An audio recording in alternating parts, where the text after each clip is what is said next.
Hey folks, welcome to this episode on gas lab calculations. Okay, so at this time you have done the gas lab, you've collected the gas through displacement through a graduated cylinder, and this is the data that you've managed to collect. So we have the mass of our magnesiums, we have our V1, which is our starting volume, and then we have our V2.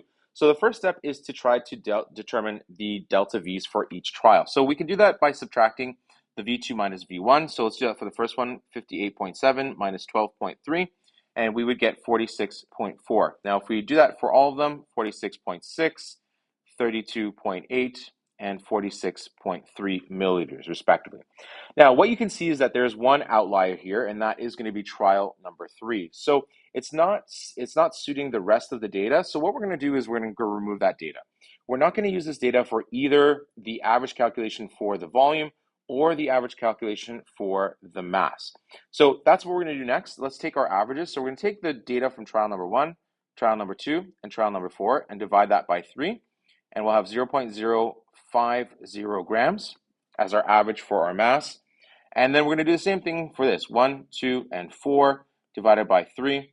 And we're going to get 46.43 continuous ml. So that's going to be our average. Okay, so those are going to be our average. Now, just to be clear, this right here is our actual yield. This is how much we've actually been able to isolate during our labs, or at least the averages. So we will need this because the end goal of this calculation is to determine our percentage yield. And our percentage yield is made up of our actual yield divided by our theoretical yield times 100. So we do have our actual yield. It's going to be here, but the subset of this question is to do that in a molar volume. Okay, so we're going to try to find the molar volume of our actual yield and the molar volume of our theoretical yield, and then we're going to divide the two to find our percentage yield in this particular case. So we don't know how to do that molar volume just yet. We'll talk about that in a second, but first let's just review what the acid was about. So our acid that we used was HCl. We had a concentration of 0.9 molar, and for each trial we used 10 milliliters. Now you were also asked to write down the pressure and the temperature at the start of the lab and the pressure and the temperature at the end of the lab. Now, we don't really know how we're going to use this data right now, or even if we need it. Hint, we do need it. But we're going to leave that until we need it a little bit later on. So let's come back to this percentage yield molar volume thing. Now, again, we have our actual yield. We just calculated that, but it's not in our molar volume. And if you remember what molar volume is, we have seen it in the past. Molar volume is in a unit of liters per mole. Now, liters of gas collected, right, or theoretical, like how much should be made, depending if you're dealing with actual yield or theoretical yield. And this mole is actually the mole value of the limiting reagent. So in order to do this, this calculation, we need to find that limiting reagent. But it just so happens we would have to do that anyway, because remember that to find theoretical yield, we also need to find the limiting reagent. So the identity of this limiting reagent is going to be very important to us because it's going to serve the purpose of serving as our mole for our molar volume, and it's also going to give us our theoretical yield. So that's really, really important. Now, if this concept of molar volume is kind of bring back some memories, it's because we saw molar volume at standard conditions. We saw that at STP or SATP, that any 1 mole of gas occupied 22.4 liters. And at SATP, that was 24.8 liters. So we have seen this, but we are not dealing with standard conditions in this particular case, so we can't use that molar volume. We actually have to calculate it for ourselves.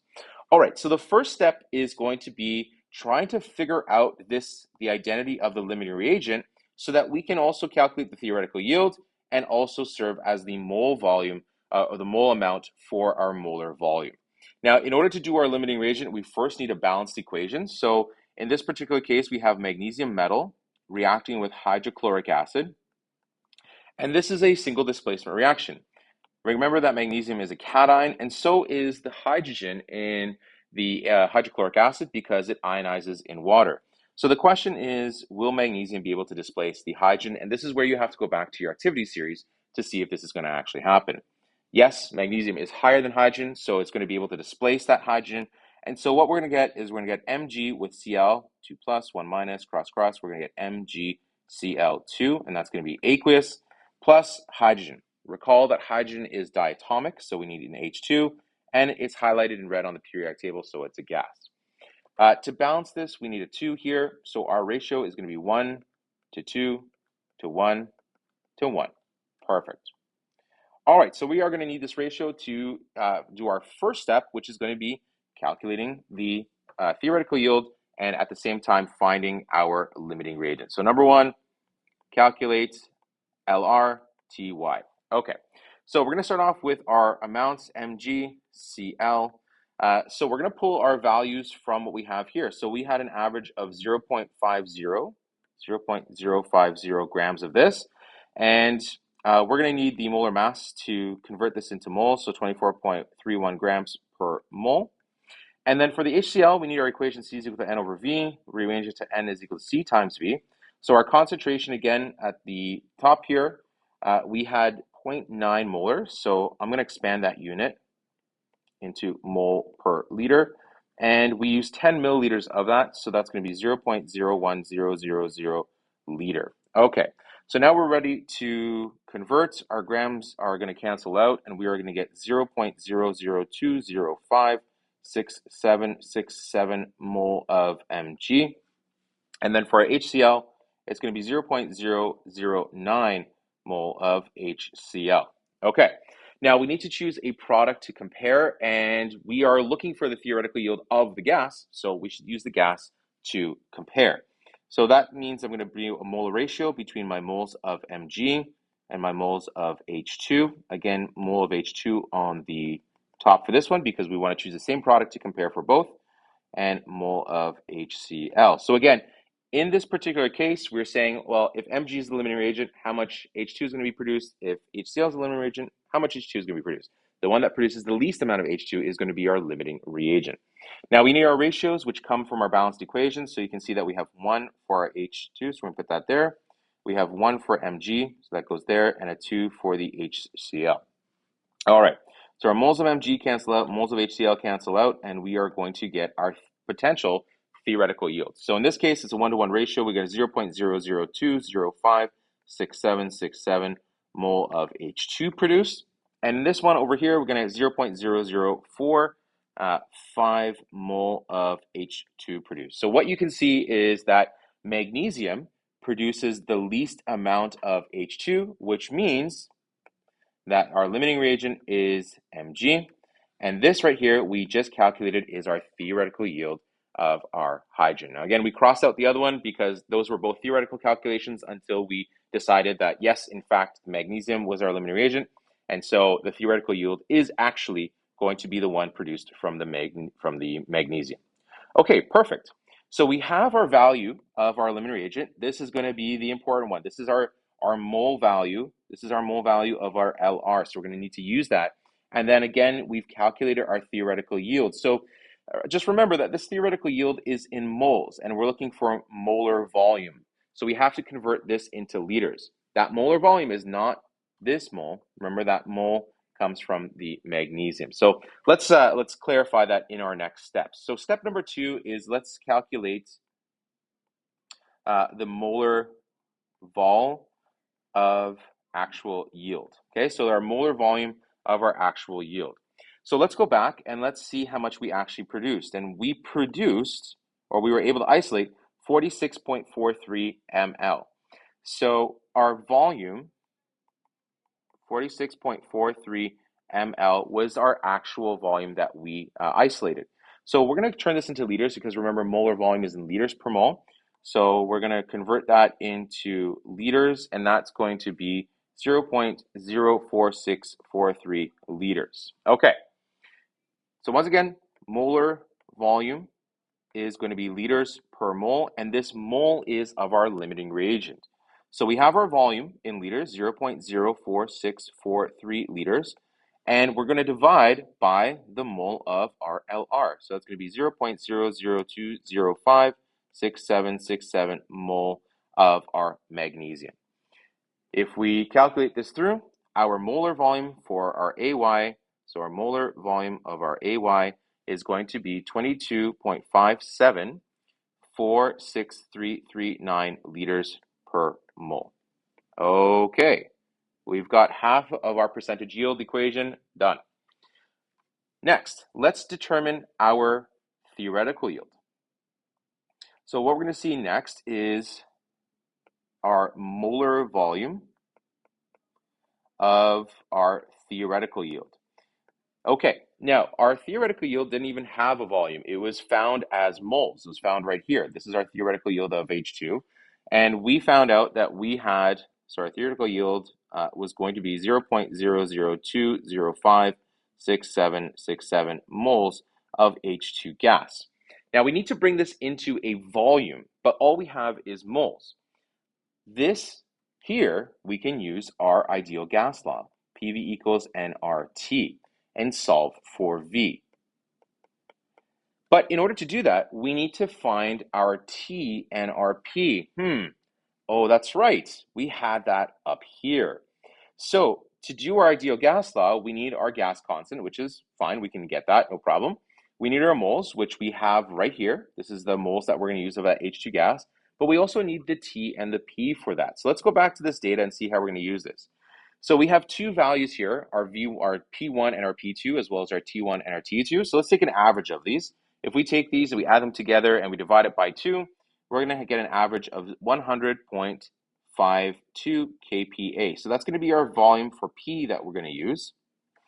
And our T, again, if we take an average of this, we take 23.3 plus 23 and divide it by 2, we are going to get 23.15 degrees Celsius. Now, if you recall, all of our gas calculations have to be done in the unit of Kelvin. So we're going to add 273 to this, and we're going to get that value in Kelvin. We get 296.15 Kelvin, and this is going to be our value for T. All right, so let's go ahead and let's plug these numbers in. So our value for our mole is 0.002056767 mole of H2. Our gas constant, because we're dealing with kilopascals, we're going to have 8.314 liters kPa over mole Kelvin. And then our temperature, which we just calculated, would be 296.15 Kelvin, divided by our pressure, which is going to be 100.52 kPa. All right, now if we take a look at all of this, our moles cancel out here, our liters cancel out, our liters don't cancel out, that's what we're hoping to get. Our kPa cancels out, our Kelvin cancels out, and we are left with liters, which is our unit for volume. So if we calculate this through, our volume is going to be equal to 0.050379554 liters. Okay, so that is our volume of our theoretical yield. Now, remember, to calculate our molar volume of our theoretical yield, we need to take our liters and divide it by the mole of our limiting reagent. So we're going to take this volume right here, 0.050379554 liters, and we're going to divide it by, again, the mole value of our limiting reagent, which is going to be 0.002056767 mole of Mg. So if we calculate this through, we will get a molar volume of our theoretical yield of 24.49453,657 liters per mole. Okay, we have our molar volume for both our AY and our TY, which means we are ready to calculate our percentage yield. So step number 4 is going to be calculate our percentage yield, and we know that PY is equal to AY over TY times 100. Now again, the units for AY and TY are not important. They could be in moles, they could be in liters, they could be in liters per mole, as long as they are the same unit. So the AY and the TY have to match. So we're going to take our AY and our TY and divide them through. So 22.574639 liters per mole divided by 24.49453,657 liters per mole. And in this case, our liters per mole will cancel out.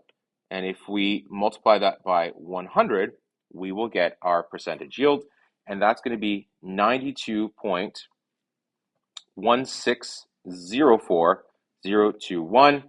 Now, we have to go back to our significant figures. We can see that our original data over here was three significant figures. We have three significant figures in this particular case, three, but here we only have two, and two. So our final answer is going to be in two. And again, if we go back here, we had three significant figures. We had four over here. We had three. So again, the lowest one is going to be two. So we're going to keep it at two. So our percentage yield for this lab is going to be 92%, which is a pretty good result. Alrighty. I hope that that has helped you. I know there's a whole bunch of different calculations that you have to be aware of and how to use that data. So what I would suggest you do is watch this video another time, maybe two more times. Try to really get the idea. I'm going to provide you with another video as a breakdown, as an overview of the steps. And you can attempt this question by yourself and see if you can get to the same results. Thanks very much for watching. Don't forget to like and subscribe, and we'll see you on the next one.